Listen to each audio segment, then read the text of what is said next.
Duela 5 urte hementxe ematen genituen koronavirusari buruzko azalpenak.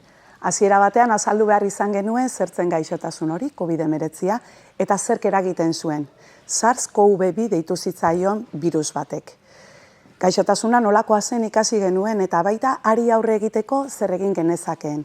Ikusi genuen baldintzatzaile sozialek, hau da, adinak, generoak, lana nun egiten dezun, non bizizaren eta nola, eragina handia zeukala baita virus hori hartzeko arriskuan eta haren ondorioetan. Eta ikasi genuen zertzen RNA txertoa. Txerto berri batzuk agertu bait ziren gaixotasun horri aurre egiteko.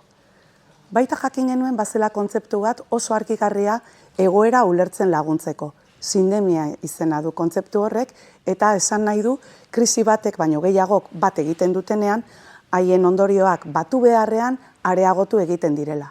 Momentu hartan, osasun krisi bat gehitu zitzaion lehendik bazeuden krisi sozial bati eta ingurumen krisi bati. Osasun krisia txertoari esker nolabait, hau konpondu zen edo gainditu zen.